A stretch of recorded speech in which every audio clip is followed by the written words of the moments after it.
In a nutshell, I just wanted to travel the world. Dubai was always that place where I saw everyone succeeding, going on very expensive holidays. I wanted to be one of those people. I loved my career at CNN, and it was like my foundation of everything that I do right now comes from there. I came here to follow my dreams. Dubai really is that city which I advise everyone to come to. If you're an entrepreneur, the bigger the dream, the better. We are sitting down today with DJ Sara G. We'll be diving into her life story, learning more about who she is and how she got to her dream career as a DJ and a founder of a digital marketing agency. Especially when it comes to a male-dominated industry like music, all over the world, by the way. People want you to be better than them before they can trust you to do the same job they're doing. You have to earn your stripes. Especially when you're young, if you just get love and encouragement, an open door to your dreams, I think that's how you're going to succeed. How she went from being a CNN news anchor to following her dreams and DJing at the Burj Khalifa New Year's Eve fireworks show and the Formula One Grand Prix in Abu Dhabi. The Burj Khalifa fireworks show, because it had an audience of 1 million. 1 million. Till date, that's the most number of people who've ever watched me DJ, including the royal family. And how she is a seasoned scuba diver in her free time, diving all over the world with some of the most dangerous predators in the ocean. It's actually funny that you say that, but my specialty is diving with sharks, which would be most people's biggest fear. But it's just about educating yourselves. What's going on, guys? Thank you for joining us today on another episode of the Wayond podcast. Today, we got a very special guest, Sara G, aka DJ Sara. She's a woman of many. She started off as a CNN news broadcaster, went to become one of the first Dubai female DJs in the UAE, and now runs her own digital marketing agency as an entrepreneur. Sara, how you doing today? Thank you for having me. Honestly, I'm super kicked to be here today.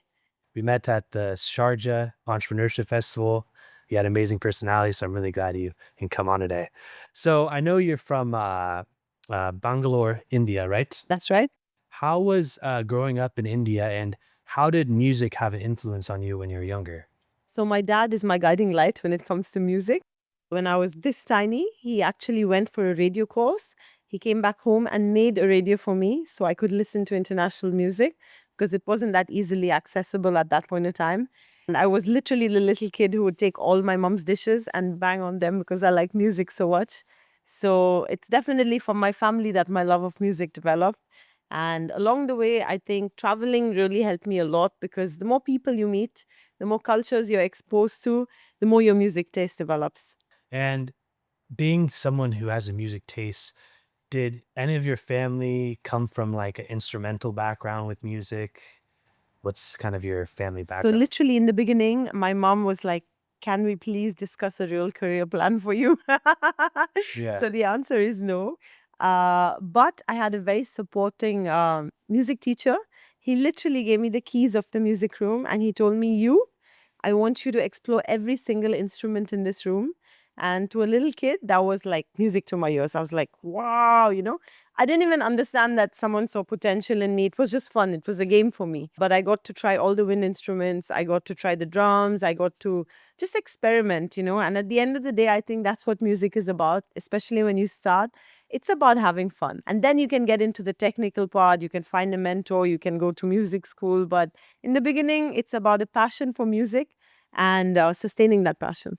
And so you said you played a lot of instruments. What are your top 3 instruments that you've played throughout your life? So I was a part of the school band and the orchestra. So I got to play the trumpet and I got to play the bugle. But my personal favorite was always the drums. Don't get me wrong, I'm no expert on the drums, but I love the feeling of just, Yeah. Banging on the pots. exactly. Yeah, for sure. And so you've been in music at a young age. I know you studied journalism in college, right? What made you transition? Because you had a really good job being a CNN journalist. You were said a TV show host, news anchor. What made you make that transition from going from that job to pursuing your passion as a DJ? In a nutshell, I just wanted to travel the world. And Dubai was always that place where I saw everyone succeeding and going on very expensive holidays. I wanted to be one of those people. I loved my career at CNN, and it was like my foundation of everything that I do right now comes from there. It's the reason, like, I have a personality when it comes to entertainment or hosting events. or even being here with you on this podcast. That's what taught me how to be comfortable in front of camera. And I wouldn't have it any other way. I came here to follow my dreams, and now I'm sitting here with you on your podcast, talking about how I've actually achieved all those dreams. So, Dubai really is that city which I advise everyone to come to. And if you're an entrepreneur, the bigger the dream, the better. For sure, I can relate. I came here 2 years ago, fell in love with the place, and now I'm living here full time. And so I know that you started DJing 12 years ago That's right. in Dubai. You said you were one of the first female DJs in Dubai. How was that experience coming here and being the first female DJ? To be honest, it was a little difficult in the beginning because whenever you're trying something new, you are going to face some hurdles. And especially when it comes to a male dominated industry like music, all over the world, by the way, people want you to be better than them before they can trust you to do the same job they're doing, if you know what I mean. You have to earn your stripes. But at the end of the day, even though this is the entertainment industry, I took it as an educational experience first. So I actually went to DJ school. And Really? yeah, yeah, yeah. And I had mentors. And in fact, just yesterday, I got to meet one of those mentors, and he told me, "I'm so proud of you. You've come so far." And we had two teachers, and they were actually competing. So he told me now, when we look back, we're like, our students did really well, because it's nice to take up music or DJing as a hobby, but it's very difficult to succeed and to put in the work you need to sustain a career in the music industry. DJ school. I never heard about DJ school at all. Do you suggest someone going to DJ school? Like, what's the benefit of going DJ school versus being kind of self-taught and being a self-creative? You get tips and tricks that make your life easier, and you get a really amazing network. So actually, I started a DJ Academy when COVID hit us because there was no more entertainment, there was no more nightlife. So that's what I did for one whole year. And we started off with kids actually. So my youngest DJ student right now is 3 years old. Her name is DJ Mai Mai, and she's super cute. But again, 3 years old. yeah, That's she's crazy. so cool. She's so cool. Forget about Baby Shark. She's even playing like Paw Patrol and stuff like that because she's that small. But I really believe that, like, the way my parents brought me up, don't stress kids out. Like, we live in such a competitive generation now. Give them the tools they need, give them the encouragement. And at the end of the day, it's about finding your flow. Like, you have everything you need to support you. And if it's meant for you, it's going to be part of your future, it will stick. But without all of that, like, judgment, and we all have that voice in our head which is always telling us things. So especially when you're young, if you just get love and encouragement, and an open door to your dreams, I think that's how you're going to succeed. It sounds like you have really supportive parents that loved music. Now, what were their initial thoughts on you becoming a CNN journalist? Did they support that? Did they always want you to be on a DJ and what you're doing right now? What was like your parents' mindset on what you were doing in It your early wasn't just my days? parents. I think it was everyone I know who asked me, "Are you crazy? Like, you've worked so hard to become a news anchor. Like, that's a dream for so many people living here. And now you want to just give it up and do what?" You know what I mean? And especially when I first moved here, as I said, I was one of the pioneers when it came to being a female DJ in this region. So it was not that people had many success stories to show and convince their parents back home that this is a good career choice. But one thing is, my mom is my best friend and my dad is my biggest fan. So that really makes me feel happy as a human being because I know that even tomorrow, if I decided to do something completely different, they would support me because they believe in me for who I am. Yeah, that really radiates in your personality, I can see. And so I guess being one of the first female DJs, there is a lot of challenges that you faced. What is a really big challenge that you faced early on in your career that you overcame? As I said, it's about earning your stripes, getting your street cred, and making the people in this industry respect you, which is not very easy in the beginning. Especially if certain people see you as a threat to their jobs, it's their livelihood. But at the end of the day, if you persevere through and if you can be a good human being, because at the end of the day, we all want to succeed and there's room for all of us in this industry. But I think there's a mindset with like taking a leap, because it's like someone taking a leap from their 9 to 5 to start their very first business. You have to kind of be delusional in a sense, in a good Literally, way. I know exactly what you mean. Yeah. Yeah, yeah. So did you always believe that you'd be in this spot? Were you even doing it for the purpose of getting to the situation, trying to become famous, or was it just for the literally, I love DJing, I love playing in front of people. Doesn't matter if it's a room of 5 people or if it's a room of 1,000. So when I came to Dubai, I transitioned out of journalism and started working in marketing, specifically in hospitality. And this is what helped me enter this industry. Because as part of my day job, every day I would meet club managers, DJs, people who work in this industry, journalists. So I was exposed to every part of this industry. So I knew it inside out. It was like my backyard, you know. So I also had an amazing boss at that time. His name was Martin Quinn. He literally helped me set up a website. He gave me music. He helped me schedule a photo shoot. And he believed in me more than I believed in myself at that point of time because he saw a spark. And honestly, without him, I wouldn't have reached where I am right now because, like you used that word, delusional, he made it just sound so easy. I was like, that looks really difficult. He's like, just start. That just start. And every day, if you can just become 1% better at whatever you're doing, you're going to be fine. The second person I met was DJ Bliss, his marketing manager at that point of time. And as you know, DJ Bliss is one of the best DJs in the UAE. So I just asked her for advice. One of the first pieces of advice that she gave me was a lot of people who work in this industry, they get into the partying lifestyle and then they don't get up in the morning. So the first thing I did was actually go sober as a DJ, which is crazy, right? Wow. Yeah. And now it's been 5 years and I don't miss it at all. So, yeah, that's the first thing that changed everything in my life for me. And the second thing is about creating a community because at the end of the day, yes, I want to be successful and famous, but when I look back, I want to know I lived a good life and I help people along the way. So, whether it's mentoring people, whether it's recommending someone for a gig which you can't go to, you know, and I've really found like these amazing supportive communities which have helped me so much here. And you're talking about the sobriety of DJs. I know being in that life, there's a lot of party lifestyle around you all the time, And especially if everything you're is traveling. free. I know everything's free, right?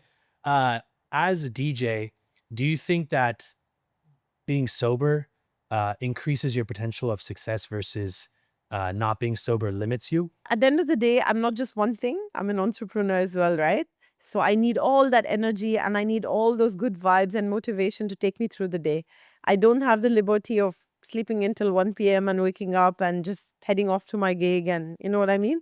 So I live quite a disciplined life.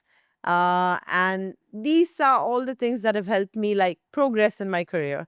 For example, if I didn't make that one decision, yes, I would still be a DJ and I would still be successful. But would I be able to do all those extra things that I do in my life? No way. No way. Yeah. And you've DJ'd at a bunch of big events. I was looking at your list of events that you've done. You've done the Burj Khalifa's New Year's firework party. That was this past year, right? Yes, that was You've done the Abu Dhabi F1, the Bad Boys Ride or Die premiere. What has been your most surreal event and why? definitely the Burj Khalifa fireworks show because it had an audience of 1 million. 1 million. Till date, that's the most number of people who've ever watched me DJ. Was this live stream or like A actually mixture, surrounding a you? mixture. Okay. Yeah, a mixture, but including the royal family. And for me, I really love living in this country and I like giving back, you know. So I'll tell you a cute story. But the other day I went for another gig and there was a very sweet lady smiling at me like she's known me for like my whole life. And I'm very friendly. So I went up to her, I said hi, and I asked for ice cream. She gave me the ice cream. She refused to take the money. And I'm like, no, like, you know, and she's like, you're that DJ from Burj Khalifa. And it just made me feel happy, you know, like you're impacting the people around you, you're making people happy, and you're making new friends as well. And you DJ'd in front of the royal family. You had 1 million people watching you. Of course, you've been experienced for 12 years. Is there still a pressure with having to perform there? Because of course, this is where everyone's looking at in the UAE is this New Year's Eve firework party at Burj Khalifa. Do you still feel that pressure, or is it more of a breeze for you now? Once you stop looking at yourself and judging yourself, that's the most liberating feeling in the world. At the end of the day, it's not like being an actor and you have a script and you need to learn your lines. Being a DJ is live entertainment. So, for example, if I'm DJing and you're in that room and I see you vibing to a song, I am going to connect with you on a personal level. And you'll be amazed, but like I've spoken to many big DJs like Steve Aoki, for example. And you'll be surprised that even when they have a crowd of like thousands in front of them, they are making eye contact. They are still connecting, and there's an energy that's going back and forth between your crowd and the DJ. So at the end of the day, I'm not feeling nervous because their energy is carrying me through my gig, if that makes sense to you. Kind of puts you in this tunnel vision in the room, Really. right? And living in the moment, you know? My job is just to make people happy. That's what I like to say. I think that's why a lot of people love the club, is because you get to really live in the moment when you're Yeah. on the dance floor. And you also opened for Shania Twain, which is a pretty unique gig for a DJ. How did this happen, and what was your experience like with it? Like, how do you get these like major connections and stuff like that? I'm a person of faith, so honestly, I like to say that I pray and my prayers get answered every single day. But also, it's about building up a certain credibility because you're not going to get gigs like that unless people trust you. Because a lot of these are on live TV, televised, very important people watching you. So it comes with practice and earning those stripes. That was actually a Forbes summit that I did. It was for Women's Day, International Women's Day. And I got to meet Hillary Clinton, Jessica Alba, Shania Twain. And I didn't know they were going to be there. So I was like, wow, but you meet them on a different level. You meet them not as celebrities, but as real people. So I even got to speak to Shania Twain, and the stories she shares are things that people don't know about her. So, like, the same thing that she struggled with is something I struggled with, which was entering a male dominated industry.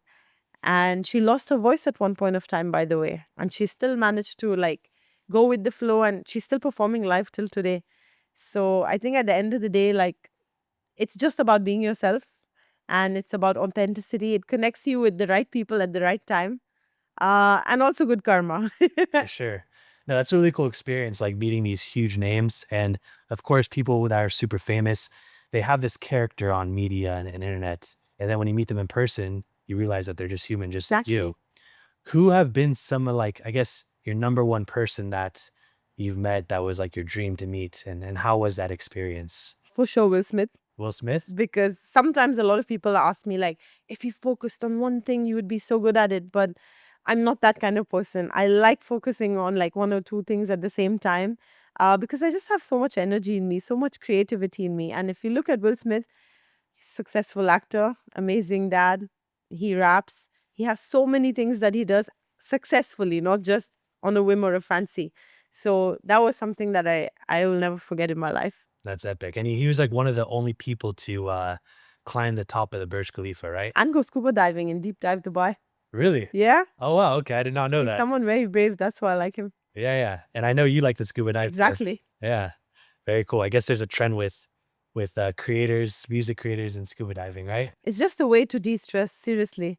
Finally, you reach a place where no one can talk to you. You can't hear any music. And it's just you on the ocean and connecting with nature. Yeah. I definitely want to tap into that later. Of course, beating big names like Will Smith, Steve Aoki. What is the most surprising thing that you've learned from some of these global artists? I think it's very important as an artist to not always keep looking around and following the latest trend. It's about being yourself. You will build your community if you are authentic. And it's not easy, especially in the beginning. When I started off in the DJ industry, for example, everybody had a certain type of look, a certain way of dressing, even a certain way of speaking and putting themselves forth on social media. But for me, I was completely different. The short curly hair, the crazy color in my hair. Uh, Always just, if you follow me, I'll follow you back. For example, I'm not a superstar in my own opinion.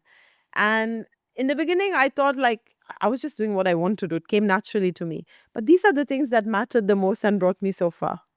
Being a DJ for 12 years, what advice, if you had to restart, would you give to someone coming out in the industry to kind of level their way up now being in a super saturated competitive market? Again, be original. I know I sound like a radio station saying the same thing, Yeah. but I've been through it. Like you're always looking like, should I do that? Should I wear that? Should I play this? Should I post that? And it's always like even FOMO, as a DJ, you're missing out on so many other things in life. You're missing birthdays, weddings, people's parties, big events because you're working. I haven't had a holiday for 10 years for New Year. Really? Yeah, Wow. but I don't regret it at all. So at the end of the day, just be yourself and you will find your tribe. Yeah, authenticity is key with Yeah. anything. Internet, media, music, it makes sense. Um, to kind of top on a different subject, is there anything that you dislike about being a DJ in the music industry? I would say that it's always switched on, you know? So it's always taking energy from you as well, because it's not like sitting at a computer working in a bank. It's a people based industry. So it's not something I don't like, but I have trained myself now to take breaks and to structure my day in a way where there's space to breathe, because otherwise you're going to burn out. What does structuring your day look like exactly? Each day is different. I am very inspired by the people I meet. So Jay Shetty, for example, he said, "Look at my calendar. Some days are creative days, some days are business days, and some days are just for me." So that's the way I structure my calendar. Some days I can have 5 appointments in a day. Some days you find me in a coffee shop. One Life is one of my favorite places to be. You'll just see me sitting there by myself with a notebook, with my laptop open, with my headphones always on because I want to tune out the rest of the world. Sometimes I also just disconnect. So you'll find me scuba diving in Fujairah or on a plane to Egypt because that's one of my favorite places to go. Oh wow. Yeah, that makes sense why you scuba dive. And being younger, were you always a extroverted, super social person? What was like your personality when you're younger? I actually grew up a lot with my grandparents. So they kind of inspired me to just always reach for the stars without any limitation. Like, for example, if I was drawing a picture and the lines were all going all over the place, didn't matter. It's a nice picture. They put it on the fridge, you know? Being delusional, you know, like you have to believe in yourself. So that made a huge difference to me. I know you've been talking about scuba diving a little bit. You actually won the, correct me if I'm wrong, Patty Certificate of Excellence? They made me an ambassador PATI? actually. Yeah, you're right. Paddy's the company that does all the scuba diving, and they made me an ambassador. Wow. Literally in the span of 1 year of being an instructor, which is amazing. So I'm happy. And how'd you get into scuba diving in the first place? And how many years have you been doing it for? I'm also an instructor, so I've been doing it professionally for 5 years now. But between you and me, it was my escape route. Literally, like I have suffered burnout on several occasions because I'm such a switched on person and I give so much, you know. Doesn't matter if I met you 5 minutes ago or 5 years ago, it's the same energy you get from me. So that's how scuba diving started. I went to Egypt 7 times, and that's what made me fall in love with this world.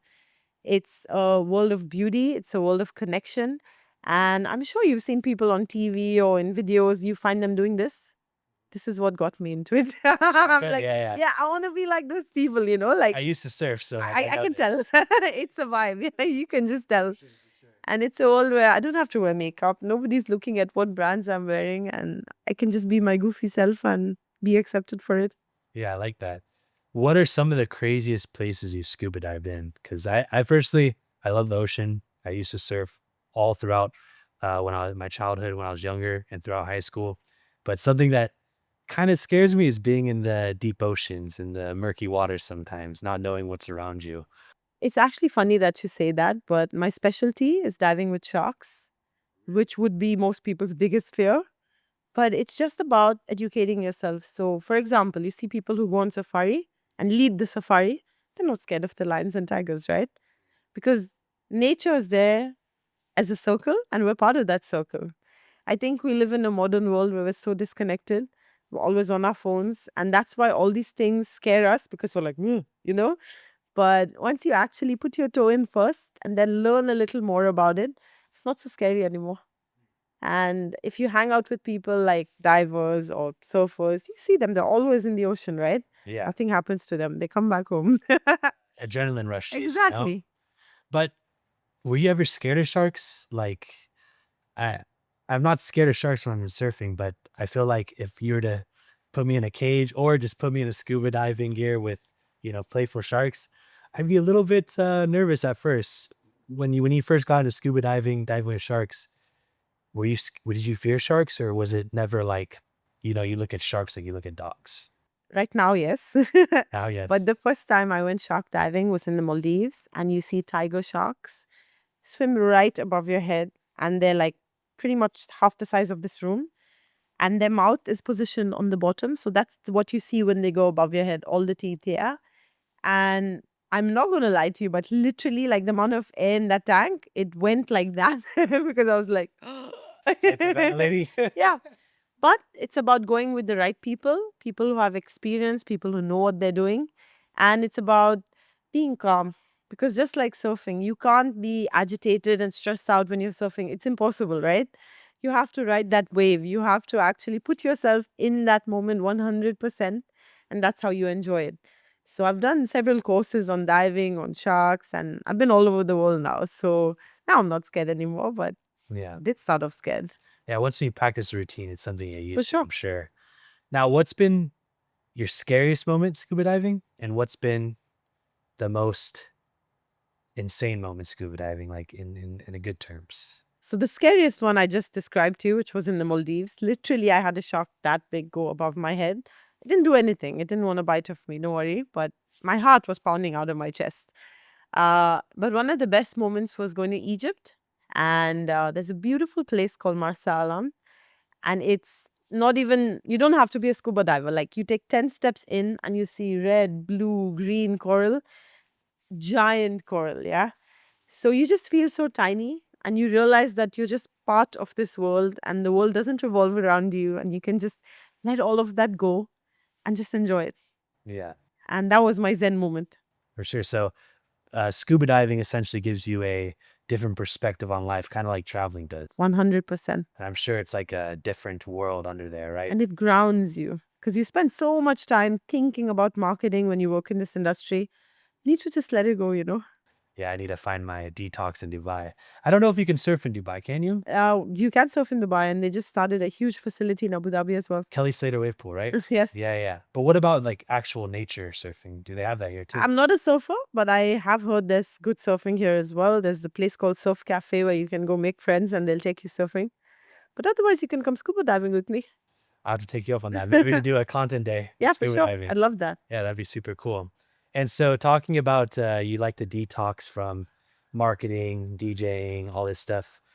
It's very cool that you're doing all of these things and you're an entrepreneur. You're a founder of a digital marketing agency. Can you go a little into what this marketing agency is, how long you've been running it for, and why kind of you found it? So, as I said, I work my day job from my 9 to 5 was working in digital media for 10 years. So, I took all that experience and said, why should I work for someone else? I can do it myself. My business partner is also named Sarah.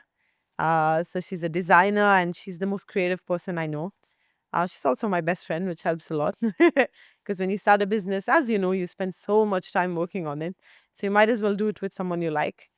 Initially, I started out with hospitality, but right now I'm working more on personal branding and creating video content because I'm all about telling a story. And that's what people connect with. And it doesn't even have to be social media or digital. You can use it for any purpose. You can use it as a show reel. You can use it in so many different ways. But I also always like saying I'm the catalyst and I like helping people uncover their true identity. Um, what is kind of your, as a DJ, what is your dream venue? So 2 years in a row, I managed to go to South Africa and DJ at Africa Burn. But right now, I would love to go to Burning Man. Burning Man. Yeah, Very cool. Okay. that's number one on my list right now. And who would be the lineup in this? Honestly, it doesn't matter to me because I'm all about energy and vibes and community. And Burning Man is a different community altogether. And you come back a different person. That's what matters to me. And Burning Man's in California, right? Yeah. Yeah, that's where I'm originally from. So I haven't been to Burning Man, Coachella. What's the country festival? Stagecoach. Have you been to those places yet? No, as I said, Africa Burn is as far as I got, but Wow. definitely Burning Man is on my list. Yeah, I know. California is a great place. So and then the vibes are great there I have too. family in Florida as well, so probably start from there and then head out to the festival. And what about in kind of your personal life? Where do you want to be in the next 5 years? What do you want to be doing? What are your aspirations? I'm all about mentorship. So the same way people help me so much to get where I am, I always like passing that on. Also because I got the golden visa, I see this as my home now. So I would like to buy a house here. Why not? Yeah. And I know it sounds very cheesy, but I want to be a millionaire because then I can help all these people I know, you know. Of course, money's a tool to help Yeah. others, you know? And where's your dream house at in Dubai? I literally visited a friend right now and I would love to stay there. I'm all about like nature and greenery. So anywhere where I can connect with nature is good for me. What like places? What city? What area? I can't remember the exact name, but it's close to Hessa Street. It's a beautiful little community tucked away behind a wall. And once you step in, you don't feel like you're in Dubai anymore. But yeah, I guess that wraps up this podcast. I'm really thankful for having you on today. You have an amazing story. You're doing a lot of things, and I'm definitely gonna take you up on that offer to go scuba diving and have a content day. I think that'd be super cool. Thank you so much for having me. Yeah, of course.